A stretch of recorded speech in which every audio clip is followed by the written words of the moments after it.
বিসমিল্লাহির রহমানির রহিম। প্রিয় সম্মানিত সুধী, দেশ এবং দেশের বাইরে থেকে যারা দেখছেন সকলকে জানাই আন্তরিক অভিনন্দন।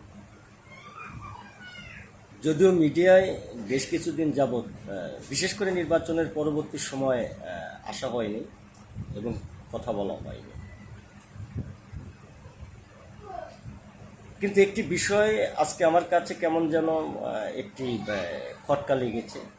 এবং সেটি সরকারের কিছু সিদ্ধান্তের বিষয়। শিক্ষামন্ত্রী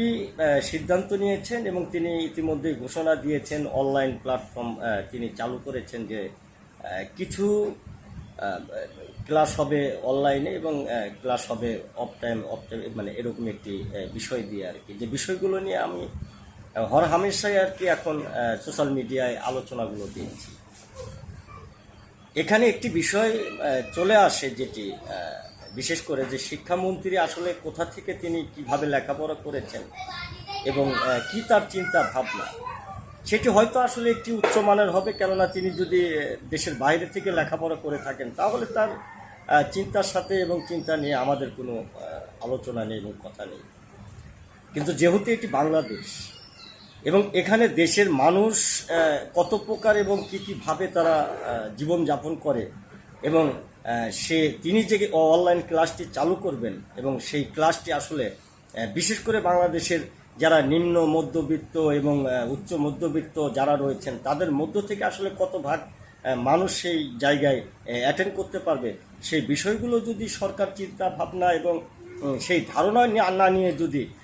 তারা যদি সেই বহির্বিশ্বের সেই উন্নত কান্ট্রির মতো করে যদি তারা চালু করতে চায়, তাহলে আমার যেটি মনে হয় যে আসলে এখানে এক শ্রেণীর মানুষকে বিশেষ করে তাদের শিক্ষা থেকে বের করে দেওয়া হচ্ছে, আর এক শ্রেণীর মানুষকে যাদের পিছনে আমরা দেখি সকল সময়, বিশেষ করে সরকারের উচ্চ পর্যায়ের মানুষগুলো যেমন সেই জোরদার মজুদ্দারের হাতে জিম্মি রয়েছেন, ঠিক তেমন ভাবে এই যে নিম্ন আয়ের মানুষগুলো এবং নিম্ন শ্রেণীর যে মানুষগুলো তাদেরকে কিন্তু সেই শিক্ষা থেকে বের করে দেওয়া হচ্ছে। এটি হয়তো এটি যদি পরিকল্পনা হয় তাহলে সেই পরিকল্পনার প্রতি আমি নিন্দা জ্ঞাপন করছি এবং বিশেষ করে সরকারের প্রতি উদাত্ত আহ্বান জানাচ্ছি যে আপনারা যত দ্রুত পারেন এটির একটি সমাধান নিয়ে আসেন। কেননা আজকের শিশু আগামী দিনের ভবিষ্যৎ। আজকের শিশুকে যদি আমি তাকে শিক্ষা থেকে বের করে দিই এবং তার শিক্ষার যে মেধা সেখান থেকে যদি তাকে আমি বাদ দিয়ে যদি আমি সেই উচ্চ মানের এবং যিনি প্রভাবশালী, যিনি অর্থশালী, যিনি কর্মশালী, তাকে যদি আমরা সুযোগ দিই তাহলে সেই একই প্রবাদ বাক্যের যে কথাগুলো রয়েছে যে রাজার ছেলে রাজা হবে, উজিরের ছেলে উজির হবে, প্রজার ছেলে প্রজা হবে, সেই সিস্টেমের একটি আমরা পরিবর্তন চাই। এখানে বৈষম্য যেন না থাকে সেই শিক্ষার মাঝে, এবং সেই বৈষম্য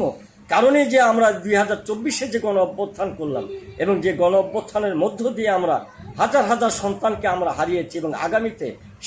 আবার সেই বৈষম্যকে আমরা ধারণ করে নতুন সরকারের যে একটি সিদ্ধান্ত দিয়েছি সেটি থেকে ফিরে আসা এবং পিছিয়ে আসা, আমি মনে করি আজকে এদেশের মানুষের জন্য, বিশেষ করে নিম্ন আয় এবং মধ্যবিত্ত মানুষগুলোর জন্য এটি জরুরি হয়ে পড়েছে। সকলে ভালো থাকবেন এবং সুস্থ থাকবেন। ধন্যবাদ।